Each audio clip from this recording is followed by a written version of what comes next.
We welcome you back to CBS Mornings. It's time for Talk of the Table. And today we're joined by a very special guest. We love this guy. His name is John Grisham, who has something very exciting to talk about. The prolific author, and that is the word prolific for him.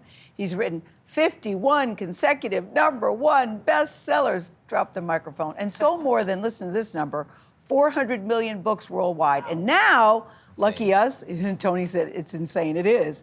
He's joining us to talk about his next book, first on CBS Mornings, and we always like that. John Grisham, it's so good to see you. I've been saying all morning, this dude knows how to write a bestseller. Hello, dude.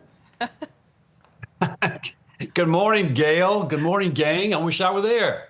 Yeah, we wish you were here too, but we know you're coming later. But the thing about this book that I've heard from reliable sources is that it's different than any other book that you've written. How so? We say that every time, just to hook the readers, okay? It's a pure mystery. It's a pure mystery. And I'm not sure I've done that before, a mystery about, it's not who done it, but did he do it? It's a story of a lawyer who goes on trial for murder. And the question is, did he do it? And it's a courtroom drama with a lot of good stuff, a lot of colorful characters. And I had a ball writing this book. Wow, I can't wait. How was the process different from the legal thrillers you usually write?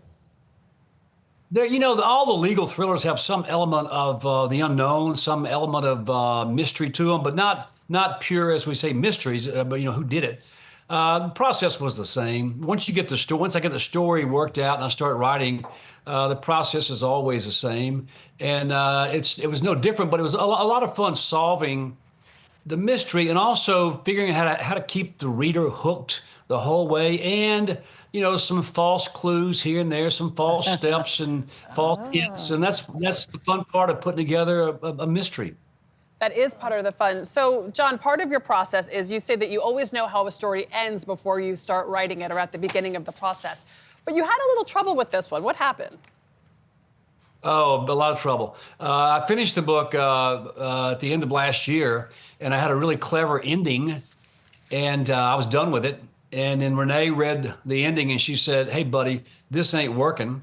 And I said, "Okay, I'll show you." So I sent it to New York, to the editors in New York, and they all said, "Hey, this is not going to work." And so I kept writing, took their advice, as I always do when they gang up against me.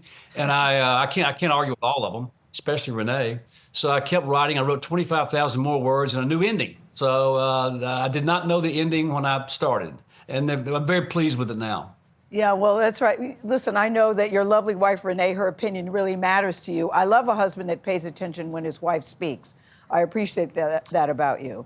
So you're coming here on October's a word to talk about the book. October 21, pub date. I'll be right there with you guys, and we'll have a ball. Always fun. John, October will be World Series time. I know you're a baseball fan. I know you've given to youth baseball, used to be a commissioner of a little league. Who do you like at the big league level this year?